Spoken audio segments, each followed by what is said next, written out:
ಶಾಲಿನಿ ಸಾಲೋನ್ಕೆ ಅಂಗನವಾಡಿ ಶಿಕ್ಷಕರು ಸಾವಿತ್ರಿಬಾಯಿ ಪುಲ್ಲೆ ಅವರ ಒಂದು ಜೀವನ ಚರಿತ್ರೆ, ಅದೇ ತರನಾಗಿ ಸಂತ ಸಿದ್ದೇಶ್ವರ ಸ್ವಾಮೀಜಿ ಅವರ ನಡೆದು ಬಂದ ದಾರಿ, ಅದೇ ತರನಾಗಿ ವಿದ್ಯಾರ್ಥಿಗಳಿಗೆ ಜೀವನದಲ್ಲಿ ಯಾವ ತರ ನೀವು ಯಶಸ್ಸು ಸಾಧಿಸಬೇಕೆಂಬ ಒಂದೆರಡು ಮಾತುಗಳನ್ನು ನಿಮ್ಮ ಮುಂದೆ ಹಂಚಿಕೊಳ್ಳಲಿದ್ದಾರೆ. ಅವರಿಗೆ ಜೋರ ಚಪ್ಪಾಳೆಯಿಂದ ಈ ಒಂದು ಮಾತಿಗೆ ಬರಮಾಡಿಕೊಳ್ಳೋಣ.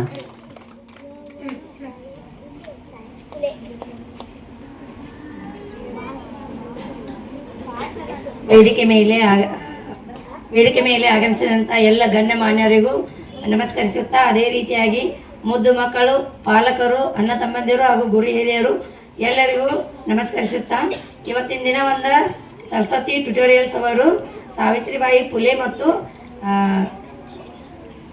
ಸಿದ್ದೇಶ್ವರ ಸ್ವಾಮೀಜಿಯವರ ಬಗ್ಗೆ ನುಡಿ ನಮನಗಳನ್ನು ಹೇಳ್ಬೇಕಂತ ಹೇಳಿದ್ರೆ, ಅದನ್ನ ಜಾಸ್ತಿ ಮಾತಾಡ್ಬೇಕು. ನಾವು ಜಾಸ್ತಿ ಮಾಡಿದ್ದು ಮಕ್ಕಳ ಜೊತೆ, ಆಮೇಲೆ ನಮ್ಮ ಜೊತೆ ಸರ್ ಅದಾರ, ಅವ್ರಿಗೆ ನಮಗೆ ಸ್ವಲ್ಪ ಭಯ ಆಗ್ತದೆ. ಆದರೂ ಏನಾದ್ರು ತಪ್ಪಾದ್ರೆ ಕ್ಷಮಿಸಬೇಕು. ಸಿದ್ದೇಶ್ವರ ಸ್ವಾಮೀಜಿಯವರು ನಡೆದಾಡೋ ದೇವರು ಅಂತೇಳಿ ಕರೆಸ್ಕೊಂಡಿದ್ದಾರೆ. ಅವರು 1941 ಅಕ್ಟೋಬರ್ 24ರಂದು ಬಿಜಾಪುರ ಜಿಲ್ಲೆಯ ಬಿಜ್ಜರ್ಗಿ ಗ್ರಾಮದಲ್ಲಿ ಜನಿಸಿದರು. ಇವರು ಪ್ರಾಥಮಿಕ ಶಿಕ್ಷಣವನ್ನು ತಮ್ಮ ಹುಟ್ಟೂರಾದಂತಹ ಬಿಜ್ಜರ್ಗಿಯಲ್ಲಿ ಪ್ರಾಥಮಿಕ ಶಿಕ್ಷಣವನ್ನು ಪಡೆದರು. ಮುಂದೆ ಹೆಚ್ಚಿನ ವಿದ್ಯಾಭ್ಯಾಸಕ್ಕಾಗಿ ವಿಜಯಪುರ ಜಿಲ್ಲೆಯ ಯೋಗಾಶ್ರಮ ಆದಂತಹ ಯೋಗಾಶ್ರಮಕ್ಕೆ ಬಂದರು. ಅಲ್ಲಿ ಬಂದು ಮಲ್ಲಿಕಾರ್ಜುನ ಸ್ವಾಮಿ ಅಂತ ಅವರನ್ನು ಕಂಡುಕೊಂಡು ಅವರ ಸಂದರ್ಶನದಲ್ಲಿ ಮಲ್ಲಿಕಾರ್ಜುನ ಸ್ವಾಮೀಜಿಯವರು ಪ್ರವಚನವನ್ನು ನಡೆಸ್ತಿದ್ರು. ಆಮೇಲೆ ಈ ಸಿದ್ದೇಶ್ವರ ಸ್ವಾಮೀಜಿಯವರು ಜಾಸ್ತಿ ಚುರುಕಾಗಿದ್ರು. ಅವ್ರ ಚುರುಕ್ತನನ್ನ ಕಂಡು ಅವ್ರು ಏನ್ ಮಾಡಿದ್ರು ಅಂತಂದ್ರೆ, ಅವ್ರನ್ನ ಎಲ್ಲಿ ಪ್ರವಚನ ಹೇಳಕ್ ಹೋಗ್ತಾರ ಅಲ್ಲೆಲ್ಲ ಅವ್ರನ್ನ ಕರ್ಕೊಂಡು ಹೋಗ್ತಿದ್ರು. ಅದ್ರ ಜೊತೆಗೆ ಪ್ರವಚನ ಜೊತೆಗೆ ಏನ್ ಮಾಡ್ತಿದ್ರು ಅಂತಂದ್ರೆ, ಹೆಚ್ಚಿನ ವಿದ್ಯಾಭ್ಯಾಸನವನ್ನು ಕೂಡ ಅವರಿಗೆ ಪಡಿಸ್ಕೊಟ್ರು. ಮುಂದೆ ಮಲ್ಲಿಕಾರ್ಜುನ ಸ್ವಾಮೀಜಿ ಅವರು ಏನ್ ಪ್ರವಚನ ಹೇಳ್ತಿದ್ರಲ್ಲ ಅದನ್ನೆಲ್ಲ ಕ್ರೋಢೀಕರಿಸಿ ಒಂದು ಗ್ರಂಥವನ್ನ ರಚನೆ ಮಾಡಿದರು. ಅವರ ದಾರಿಯಲ್ಲೇ ಮುಂದೆ ಸಾಗಿ ಇವರು ಕೂಡ ಪ್ರವಚನವನ್ನ ಹೇಳ್ತಾ ಹೋದ್ರು.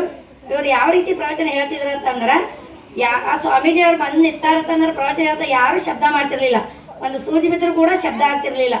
ಆ ರೀತಿಯಾಗಿ ಅವರು ಪ್ರವಚನವನ್ನ ಹೇಳ್ತಾ ಇದ್ರು.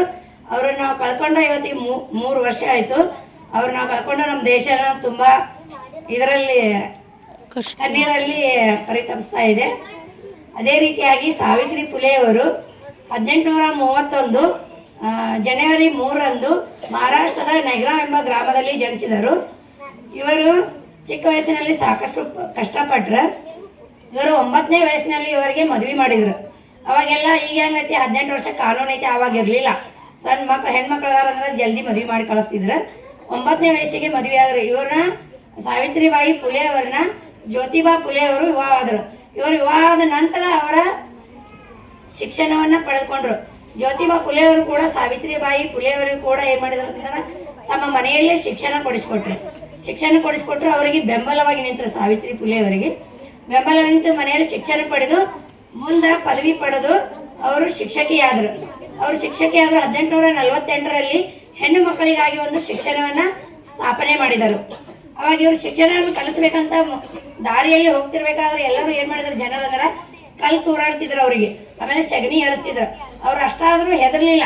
ನಾ ಹೆಣ್ಣದಿನ ಇಷ್ಟೆಲ್ಲ ಅವಮಾನ ಪಟ್ಕೊಂಡು ನಾ ಯಾಕೆ ಹಿಂದೆ ಸರಿಬೇಕಂತ ಹಿಂದೆ ಸರಿಲಿಲ್ಲ. ಅವ್ರು ಹಂಗೆ ಮುಂದೆ ಸಾಗಿ ತಮ್ಮ ಕೈಚೀಲೊಳಗೆ ಇನ್ನೊಂದು ಸೀರೆಯನ್ನು ಇಟ್ಕೋತಿದ್ರು. ಅವರು ಸೀರೆ ಇಟ್ಕೊಂಡು ಶಾಲೆಗೆ ಹೋದ ತಕ್ಷಣ ಏನ್ ಮಾಡ್ತಿದ್ರು, ಸಗಣಿ ಆಗಿರ್ತಕ್ಕಂಥ ಸೀರೆಯನ್ನ ಕಳೆದ ಮತ್ತೊಂದು ಸೀರೆ ತಗೊಂಡು ಹೆಣ್ಮಕ್ಳಿಗೆ ನಾ ಶಿಕ್ಷಣವನ್ನ ಕಲಿಸಲೇಬೇಕಂತ ಛಲ ತೊಟ್ಟು ಹೆಣ್ಮಕ್ಳಿಗೆ ಏನ್ ಮಾಡ್ತಿದ್ರು, ಅವರು ಶಿಕ್ಷಣವನ್ನ ಕಲಿಸ್ಕೊಟ್ಟವರು. ಆಮೇಲೆ ಭಾರತದ ಮೊಟ್ಟ ಮೊದಲ ಮಹಿಳಾ ಶಿಕ್ಷಕಿ ಅಂದ್ರೆ ಸಾವಿತ್ರಿಬಾಯಿ ಪುಲೆ ಅವರು. ಮಹಿಳೆಯರು ನಾವು ಈಗಿನ ವಾತಾವರಣದಲ್ಲಿ ಹೆಣ್ಣು ಮಕ್ಕಳು ಶಿಕ್ಷಣ ಪಡಿತಾ ಇದ್ದಾರೆ ಅಂದ್ರೆ ಅದಕ್ಕೆ ಕಾರಣನೇ ಸಾವಿತ್ರಿಬಾಯಿ ಪುಲೆ ಅವರು.